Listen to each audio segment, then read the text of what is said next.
Sarainodu movie super hit తర్వాత Allu Arjun director Harish Shankar దర్శకత్వంలో దువ్వాడ జగన్నాథం సినిమాలో నటిస్తున్నాడు.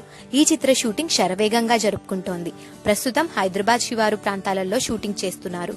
షూటింగ్ స్టార్ట్ అయి కొన్ని నెలలు అవుతున్నా కానీ ఈ మూవీ ఫస్ట్ లుక్ ని కూడా రిలీజ్ చేయకపోవడంతో బన్నీకి తన ఫ్యాన్స్ నుండి బాగా ఒత్తిడి పెరిగిందట. అయితే బన్నీ ఈ సినిమాకి సంబంధించి ఫస్ట్ లుక్ ని రిలీజ్ చేయాలని దర్శక నిర్మాతల్ని కోరినట్లుగా తెలుస్తోంది. ఈ ఫస్ట్ లుక్ విషయం మీద అందరూ ఓ నిర్ణయానికొచ్చి ఫిబ్రవరి 18న ఫస్ట్ లుక్ టీజర్ ని రిలీజ్ చేయాలని డిసైడ్ అయ్యారట. గతంలో బన్నీ నటించిన సరైనోడు సినిమా ఫస్ట్ లుక్ టీజర్ కూడా ఫిబ్రవరి 18నే రిలీజ్ కావడం విశేషం. ఈ మూవీలో బన్నీ సరసన కథానాయికగా పూజా హెగ్డే నటిస్తోంది. దేవిశ్రీ ప్రసాద్ సంగీతం అందిస్తున్నారు. ఈ డీజే సినిమాని శ్రీ వెంకటేశ్వర క్రియేషన్స్ బ్యానర్ పైన దిల్ రాజు నిర్మిస్తున్నారు. షూటింగ్ త్వరగా పూర్తి చేసి మే 19న సినిమాని విడుదల చేసే ప్లాన్ లో ఉన్నారట చిత్ర యూనిట్. మరిన్ని టాలీవుడ్ లేటెస్ట్ అప్డేట్స్ కోసం మా ఛానల్ ని సబ్స్క్రైబ్ చేయండి.